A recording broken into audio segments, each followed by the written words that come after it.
الحمد لله رب العالمين والصلاة والسلام على سيد الأنبياء والمرسلين وعلى آله وأصحابه وذرياته أجمعين أما بعد قال النبي صلى الله عليه وسلم من وجد ساعة ولم يضحي فلا يقربن مصلانا او کما قال صلی اللہ علیہ وسلم۔ معزز و مکرم دینی بھائیوں، دوستوں، بزرگوں، گزشتہ ہفتہ آپ کے سامنے عشر ذی الحجہ قربانی کے مہینے کے پہلے 10 دن کی فضیلت بتائی گئی تھی اور قربانی کس نیک نیتی کے ساتھ کرنی چاہیے، کن نیک جذبات کے ساتھ قربانی کی عبادت ہونی چاہیے، اس کے متعلق بتایا گیا تھا۔ میں نے آپ کے سامنے آج ایک حدیث شریف پڑھی ہے۔ رحمت للعالمین نبی فرماتے ہیں کہ جو آدمی قربانی کرنے کی طاقت اور وسعت رکھے، ان کے پاس قربانی کرنے کی وسعت ہو، پھر بھی وہ قربانی نہ کرے تو وہ ہمارے عیدگاہ میں نہ آئے۔ یہ گویا کہ بڑی تنبیہ اور ڈانٹ ہے۔ آپ صلی اللہ علیہ وسلم ایسے آدمی کو عیدگاہ میں آنے سے منع فرما دیے جو قربانی کرنے کی وسعت اور طاقت استطاعت رکھنے کے بعد بھی قربانی نہ کرے۔ اس لیے قربانی صاحب نصاب پر، استطاعت رکھنے والوں پر کرنا واجب ہے۔ کون ہے صاحب نصاب اور استطاعت رکھنے والے؟ جن کے پاس ان کے ضرورت اصلیہ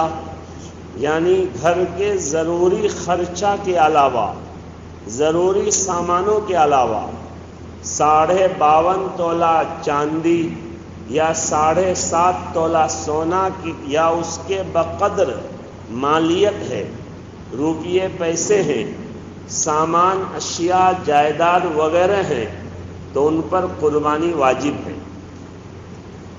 ایک تو ہے زکوٰۃ۔ زکوٰۃ واجب ہونے کے لیے سال کا پورا ہونا ضروری ہوتا ہے کہ آدمی کی ضرورت سے زائد 52.5 تولہ چاندی ہو اور اس پر سال گزر جائے، 1 سال پورا ہو جائے تو زکوٰۃ فرض ہوتی ہے۔ لیکن قربانی واجب ہونے کے لیے، صدقہ فطر واجب ہونے کے لیے سال گزرنا بھی ضروری نہیں۔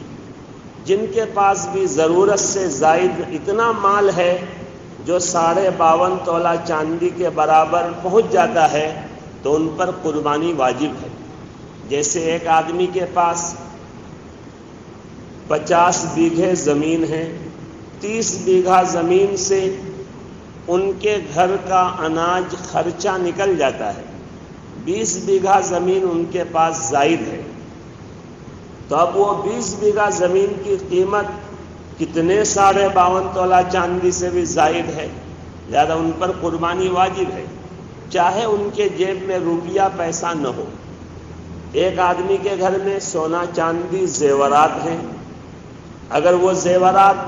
مرد کے ملکیت میں ہیں تو ان پر قربانی واجب ہے، اور اگر عورت کی ملکیت میں ہے، مرد اس کا مالک نہیں ہے تو عورت پر قربانی واجب ہے۔ کبھی ایسا ہوتا ہے کہ آدمی زیورات خرید کر اپنی لڑکی کو دے دیتا ہے کہ ان کی 1 سال 2 سال 5 سال بعد شادی ہونے والی ہے، زیورات خرید کر ان کو مالک بنا دیا۔ اس لڑکی کے پاس زمین جائیداد نہیں ہے، روپیے پیسے زیادہ نہیں ہیں، لیکن سونا چاندی دونوں ہے اور دونوں کی قیمت ملا کر 52.5 تولہ چاندی کے برابر ہے، تو اب اس صورت میں ان پر قربانی واجب ہے، چاہے قربانی کرنے کے لیے ان کے پاس روپیہ پیسہ الگ سے نہ ہو۔ اس کے برخلاف ایک آدمی کے پاس لاکھوں روپے ہیں لیکن کروڑوں کا قرض ان پر ہے، وہ لون اٹھا رکھا ہے، کسی سے بہت بڑا قرض لے رکھا ہے، کاروباری قرض میں ڈوبا ہوا ہے، تو ان کے جیب میں 1,00,000 روپیہ ہے لیکن ان کا قرض 5 لاکھ کا ہے، تو ان پر قربانی واجب نہیں ہے، حالانکہ دیکھنے کے اعتبار سے وہ پیسہ والا ہے، مال والا ہے، ان کے پاس قربانی خرید کے جانور خریدنے کی رقم موجود ہے، لیکن چونکہ ان پر قرض ہے، دین ہے، اگر یہ رقم وہ دین میں ادا کر دے تو اور بھی مزید 4 لاکھ کی ان کو ضرورت ہے، تو وہ آدمی صاحب نصاب نہیں ہے، ان پر قربانی واجب نہیں ہے۔ تو لہذا جن کے پاس بھی ضرورت سے زائد اتنا مال ہو جو 52.5 تولہ چاندی کے برابر پہنچ جائے، تو اس صورت میں ان پر قربانی واجب ہے، بشرطے کہ ان پر کوئی دین قرض وغیرہ نہ ہو۔ عام طور سے لوگوں کے پاس ضرورت سے زائد زمین ہوتی ہے، ایک آدمی کی نوکری ہے، نوکری سے جو تنخواہ آتی ہے اس سے ان کا گھر کا گزر بسر آسانی سے ہو جاتا ہے، 1-2 بیگھہ زمین ہے ایسی پڑی ہے، شہر میں 1-8 پلاٹ ہے اسی طرح پڑا ہوا ہے، لیکن اس کی قیمت بہت زیادہ ہے، ان کا خرچہ تو نوکری کے رقم سے تنخواہ سے جو ہے چل جاتا ہے، تو ایسے آدمی پر قربانی واجب ہے۔ لہذا جس پر بھی قربانی واجب ہو، ہمارے آقا و مولا جناب محمد رسول اللہ صلی اللہ علیہ وسلم نے ارشاد فرمایا کہ وہ قربانی واجب ہونے کے بعد پھر قربانی نہ کرے تو وہ اس لائق نہیں ہے کہ ہمارے عیدگاہ میں آئے، وہ ہمارے ساتھ نماز میں کھڑا ہو، وہ ہمارے مجلس میں شریک اور حاضر ہو، وہ اس لائق نہیں۔ اس لیے جن پر بھی قربانی واجب ہو ان کو اہتمام کے ساتھ قربانی کرنا چاہیے۔ کبھی کبھی ایسا ہوتا ہے کہ گھر کے کئی افراد پر قربانی واجب ہوتی ہے، لیکن آدمی ایک ہی قربانی دیتا ہے، گھر کے گارجن کے نام پر ایک حصہ دے دیا، حالانکہ اہلیہ کے نام پر بھی قربانی واجب ہے، ان کے پاس زیورات ہے، کسی لڑکی کے پاس زیورات ہے، کسی لڑکے کے نام پر LIC نعوذ باللہ کھول رکھا تھا اور اس میں کئی لاکھ روپے جمع ہے، تو اس صورت میں ان پر قربانی واجب ہے، ان کی اہلیہ پر بھی، ان کی بیٹی پر بھی، ان کے بیٹا پر بھی، لہذا وہ ایک حصہ دینے سے کام نہیں چلے گا۔ جن پر قربانی واجب ہے ان پر جو ہے ان کی طرف سے قربانی کرنا ضروری ہے۔ بہت مرتبہ آدمی جو ہے ایک حصہ اپنی طرف سے دے دیتا ہے، اہلیہ پر قربانی واجب ہے، نہ اہلیہ قربانی کرتی ہے نہ وہ کرتا ہے، اور جو ہے ماں باپ کے نام پر، مردے کے نام پر قربانی کرتا ہے، تو یہ غلط ہے۔ زندہ جن پر قربانی واجب ہے ان کے نام پر تو کرنا ہی کرنا ہے، اس سے زائد قربانی مردے کے نام پر کریں گے، انشاءاللہ ان کو بھی اجر اور ثواب ملے گا۔ اس لیے قربانی یہ ایک عبادت ہے۔ کبھی کبھی آدمی ایسا کرتا ہے کہ اس سال اس بچے کے نام پر، آئندہ سال اس بچے کے نام پر، آئندہ سال اس بچے کے نام پر، حالانکہ ان میں سے بعض بچوں کے پاس مثلا ابھی بتایا کہ زیورات ہیں، ان کے نام پر پیسے ہیں، ان کے نام پر زمین خرید رکھے ہیں اور ان کو حوالہ کر دیے ہیں، وہ ان کی ملکیت ہے، تو جن پر قربانی واجب ہے ان کی طرف سے پہلے قربانی کرنا ضروری ہے۔ جن پر قربانی واجب نہیں ان کی طرف سے کریں گے تو پھر اس کا بھی ان کو ثواب ملے گا، اور مردے کی طرف سے کریں گے تو اس کا بھی ان کو اجر ملے گا۔ تو لہذا ہمیں واجب قربانی کا مسئلہ معلوم کر کے پہلے واجب قربانی ضرور ادا کرنی چاہیے، اس کے علاوہ پھر نفلی قربانی جن پر واجب نہیں ہے ان کی طرف سے کرنا، اپنے ماں باپ کی طرف سے کرنا، ہمارے آقا و مولا جناب محمد رسول اللہ صلی اللہ علیہ وسلم کی طرف سے کرنا، یہ ثواب کا کام ہے۔ ظاہر ہے ماں باپ کا اولاد پر حق ہے، ماں باپ کی زمین جائیداد سے، ان کے چھوڑے ہوئے جو ہے وراثت سے ہم فائدہ اٹھا رہے ہیں، تو اس لیے ان کے نام پر بھی ہم کو قربانی کرنی چاہیے۔ اسی طرح ہمارے نبی صلی اللہ علیہ وسلم، آپ کا ہم پر کتنا بڑا احسان ہے کہ آپ نہ ہوتے تو ہمارے پاس دین اسلام اللہ کا تعلق جو ہے جنت کا راستہ ہم کو معلوم نہیں ہوتا، اور پھر آپ نے اپنی امت کے ان لوگوں کے لیے جو قربانی نہیں کر سکتے ہیں، آپ نے خود قربانی کی ہے کہ یہ میری امت کی طرف سے۔ تو جو نبی امت کو قربانی میں یاد رکھے ہیں، امت کے نام پر قربانی کیے ہیں، اس نبی صلی اللہ علیہ وسلم کے نام پر بھی ہمیں قربانی کرنی چاہیے۔ اور اگر 7 حصہ میں 1 حصہ ہم نے اپنے آقا و مولا کے نام پر قربانی کی، تو ہو سکتا ہے آپ کی برکت سے ہماری قربانی بھی قبول ہو جائے، چونکہ اللہ تو اپنے لاڈلے محبوب نبی کے نام کی عبادت کو ضرور قبول کریں گے، تو اس کے ساتھ ہماری بھی عبادت، ہماری بھی قربانی قبول ہو جائے گی۔ تو بہرحال قربانی میں ان چیزوں کا ہم کو خیال رکھنا چاہیے۔ دوسری بات یہ ہے کہ ہم سب جانتے ہیں کہ چھوٹے جانور، خصی ہمارے علاقے میں بکری ہی ہے، دمبا بھیڑ کا وجود کم ہے۔ تو دمبا بھیڑ بکری اس میں 1 سال کا ہونا ضروری ہے۔ اگر 1 سال کی عمر ہے تو قربانی ہوگی، 1 دن بھی کم ہے تو قربانی نہیں ہوگی۔ اور 1 سال چاند کے سال کے اعتبار سے، عربی مہینہ کے اعتبار سے، عربی اور انگریزی سال میں تقریباً 9، 10، 11 دن کا فرق ہو جاتا ہے جو ہے۔ تو لہذا عربی مہینہ کے اعتبار سے، جیسے مثلا گزشتہ سال 9 ذی الحجہ کو ایک بکری کا بچہ پیدا ہوا، اب اس سال 10 ذی الحجہ کو ہم اس کی قربانی کر سکتے ہیں، کیونکہ 1 سال 1 دن اس کا ہو گیا۔ انگریزی اعتبار سے مثلا جو ہے پورا 12 مہینہ نہیں ہوا، 11 مہینہ جو ہے 22 دن ہی ہوا، تو بھی اس کی قربانی صحیح ہے۔ چاند کے حساب سے 1 سال پورا ہونا ضروری، اگر 1 دن بھی کم ہو تو قربانی نہیں ہوگی، چاہے دانت نکلے یا نہ نکلے۔ دانت کا ہونا نکلنا ضروری نہیں، ہاں یہ علامت ہے کہ لوگ بازار سے جانور خریدتے ہیں، ان کو معلوم نہیں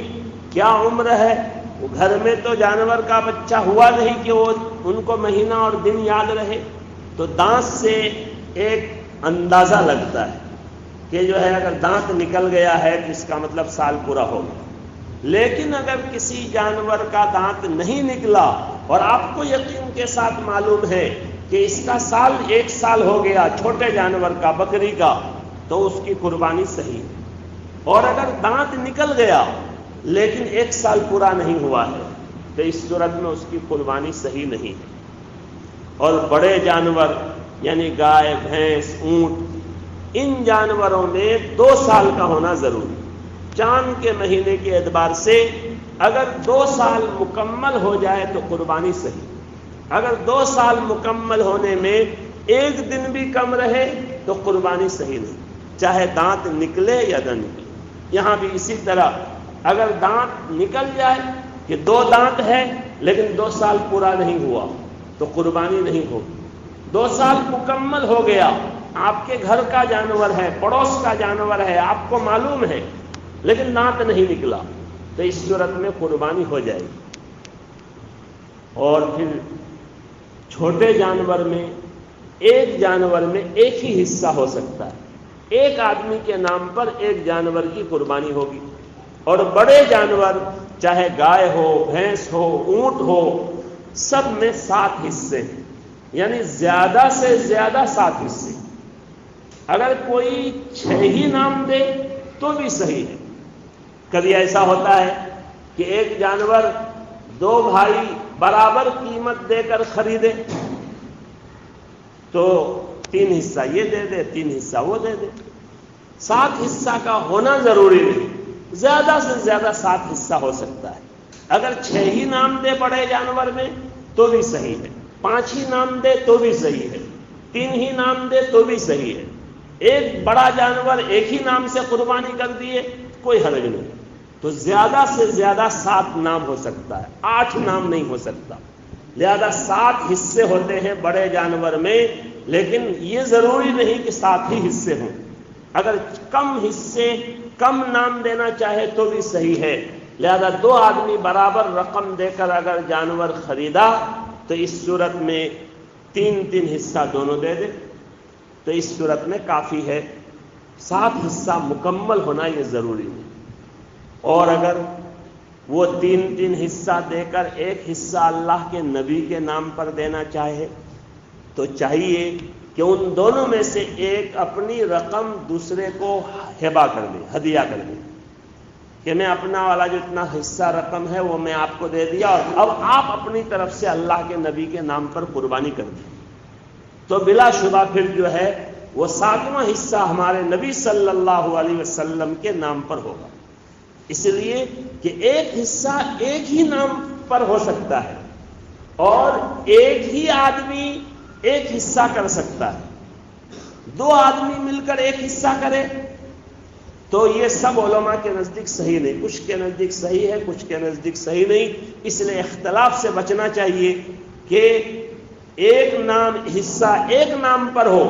اور ایک ہی آدمی کی طرف سے ہو، 5 آدمی مل کر جو ہے 2 500 روپے کر کے جمع کر کے اور پھر جو ہے ایک نام اللہ کے نبی کے نام پر کر دیا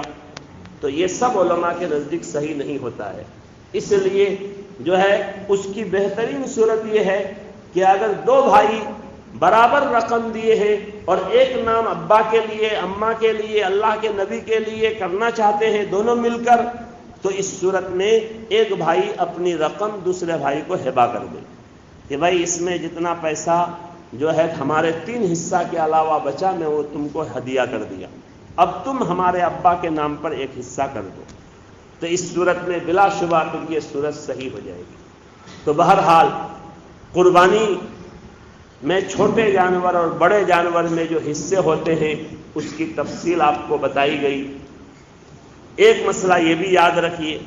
کہ ہم اپنا واجب قربانی اپنے نام پر کر دیے، اب اگر ہم چاہیں کہ ہم ایک حصہ ہے اماں کے نام پر دیں کہ ابا کے نام پر دیں، ہمارے پاس وسعت نہیں ہے کہ 2 حصہ کریں اور ماں باپ دونوں کو ثواب پہنچانا چاہیں، تو اس کا ایک طریقہ یہ ہے کہ ہم ایک نفلی حصہ اپنے نام پر دیں اور اس کے ثواب کو دونوں کے نام پر پہنچا دیں، تو ایک آدمی کے نام پر ایک حصہ ہوا اور ثواب ماں باپ دونوں کے نام پر پہنچ گیا، بلکہ اپنے نام پر واجب قربانی کے علاوہ نفلی حصہ دے کر پوری امت مسلمہ کو اس کا ثواب پہنچا دیں، تمام مرحومین کو اس کا ثواب پہنچا دیں تو بھی صحیح، لیکن تمام مرحومین کے نام پر نہیں کریں گے، نام اپنا ہوگا، ہمارے نام پر قربانی ہوگی اور جو ہے پوری امت مسلمہ کے نام پر تمام مرحومین کے نام پر ہم نے اس کا ثواب پہنچا دیا، تو یہ بھی طریقہ صحیح ہے۔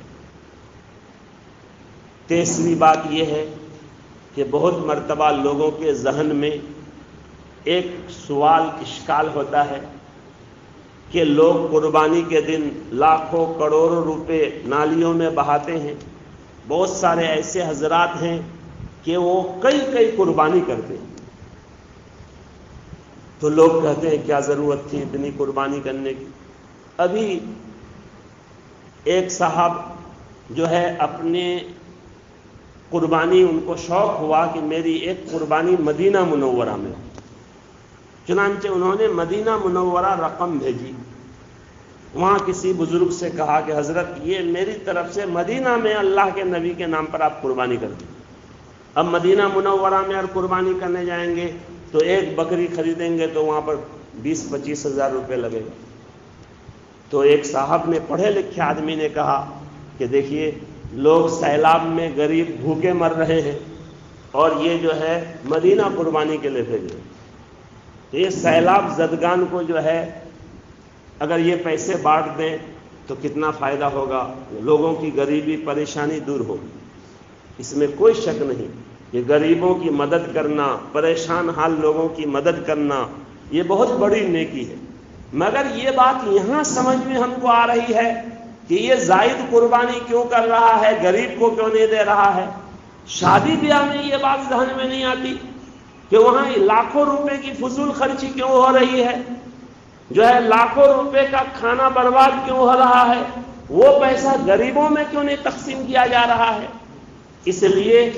قربانی تو اسی لیے ہے کہ ہمارے دل و دماغ سے چوں چرا سوال ختم ہو جائے۔ حضرت ابراہیم علیہ السلام نے نہیں سوال کیا کہ اے اللہ میرے بیٹا کو کیوں قربان کرنے کے لیے کہہ رہے ہیں، یہ معصوم ننھا منا بچہ، اس کی کیا غلطی ہے،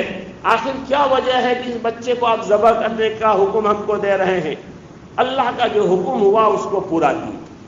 اس لیے صدقہ خیرات کرنا یہ بڑی نیکی کی بات ہے، لیکن قربانی کے جو 3 دن ہیں، ان 3 دنوں میں ہمارے اللہ رب العالمین کو خون بہانا ہی پسند ہے، قربانی کرنا ہی اللہ کو سب سے زیادہ پسند ہے۔ اس لیے جو لوگ استطاعت رکھتے ہیں، طاقت رکھتے ہیں، ان کو چاہیے کہ واجب قربانی کے علاوہ زائد قربانی بھی کریں، اپنے پڑوس کے آس پاس کے غریبوں کو بھی گوشت پہنچائے، اور میں تو کہتا ہوں کہ خصی کی بھی قربانی کرے، اپنے غیر مسلم دوست و احباب کو بھی گوشت دے۔ ظاہر ہے ان کو خصی دے سکتے ہیں، تو لہذا جو ہے اگر اللہ نے کسی کو وسعت دی ہے تو خصی کی بھی قربانی دے، اور اپنے پڑوس کے اپنے دوست و احباب میں جو غیر مسلم بھائی ہیں، خصی کی قربانی بالکل الگ دن کرے، جس دن بڑے کی قربانی کرے اس دن نہ کرے، تاکہ ان کے دل میں یہ نہ آئے کہ پتہ نہیں اس کا گوشت اس میں کہیں مل گیا ہو، خون مل گیا ہو، کہیں چاقو جو ہے سے بڑا جانور ذبح کیا گیا اسی سے چھوٹا کیا گیا، تو بالکل الگ تھلگ تیسرے دن خصی کرے، دوسرے دن خصی کرے، اور اپنے غیر مسلم جو ہے پڑوسیوں کو، اپنے دوستوں کو بھی جو ہے تحفہ کے طور پر یہ گوشت دے۔ یہ اسلام میں اس کا حکم ہے۔ اگر ہم ان کے ساتھ رواداری کریں گے، خیر خواہی کریں گے، اچھا سلوک سے ہم پیش آئیں گے، تو بہت سارے ہمارے مسائل حل ہوں گے، اور مسائل حل ہو یا نہ ہو یہ بھی ہمارے لیے عبادت ہوگی۔ ہمارے آقا و مولا جناب محمد الرسول اللہ صلی اللہ علیہ وسلم نے ارشاد فرمایا کہ تمہارے پڑوس میں اگر یہودی بھی ہے، مسلمانوں کا سب سے بڑا دشمن یہودی، یہودیوں کے دل میں جو بغض، جو عداوت ہے، اس سے زیادہ نفرت، بغض، دشمنی کسی میں نہیں، لیکن آپ نے فرمایا کہ تمہارے پڑوس میں یہودی گھر بھی ہے تو ان کے گھر میں بھی تحفہ بھیجو، ان کے گھر میں بھی ہدیہ بھیجو۔ اس لیے ہمیں چاہیے کہ ہم زائد قربانی کر کے اپنے غریب بھائیوں کا بھی خیال رکھیں، بلکہ اگر ہمارے اڑوس پڑوس میں غیر مسلم بھائی ہیں تو چھوٹا جانور ذبح کر کے ان کا بھی خیال رکھیں، اور اس کا بھی خیال رکھیں کہ ہم گوشت بانٹنے میں صرف ان فقیروں کا خیال نہ کریں جو ہمارے دروازے پر بھیک مانگنے کے لیے آتے ہیں، اس لیے کہ مانگنے والے تو بہت مرتبہ اتنا گوشت جمع کر لیتے ہیں جتنا گوشت خود ذبح قربانی کرنے والے کے گھر میں بھی نہیں ہوتا۔ اصل مستحق وہ لوگ ہیں جو بیچارے قربانی نہیں کیے ہیں، لیکن وہ غیرت مند ہیں، وہ باحیا ہیں، وہ کسی کے دروازے پر گوشت مانگنے کے لیے جا نہیں سکتے ہیں، وہ اپنے گھر میں بچوں کو بہلا پھسلا کر، انڈا جس سے جو بات کھانا کھلا کر اپنے گھر میں جو رہ لے گا، مگر کسی کے دروازے پر مانگنے نہیں جائے گا۔ ایسے لوگوں، ایسے پڑوسیوں کو جو ہے گوشت پہنچانا، ان کا خیال رکھنا، یہ زیادہ نیکی کا کام ہے۔ ہمارے نبی نے فرمایا کہ اصل غریب مستحق وہ نہیں ہے جو دروازے دروازے بھیک مانگ کر پھرتا ہے، وہ تو بہت مرتبہ اتنا مال جمع کر لیتا ہے کہ جتنا جو ہے مالداروں کے پاس بھی نہیں ہوتا۔ اصل مستحق وہ ہے جو شرم حیا کی وجہ سے کسی کے سامنے ہاتھ نہیں پھیلا سکتا، اور ایسے واقعات، حالات ہمارے سامنے ہوتے ہیں کہ بہت مرتبہ باہر کا ایک آدمی ہمارے گاؤں میں، ہمارے شہر میں نوکری کرتا ہے، وہ بیچارہ قربانی کے موقع پر گھر نہیں جا پایا، وہ اپنے کوارٹر میں، اپنے کمرے میں ہے،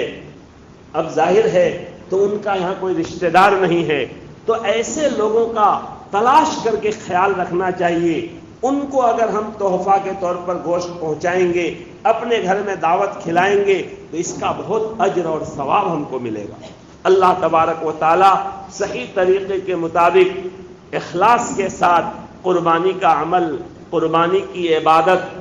ہمیں کرنے کی توفیق عطا فرمائے۔ انشاءاللہ بقیہ جو ہے باتیں آئندہ ہفتہ بتائی جائے گی۔ وآخر دعوانا ان الحمد للہ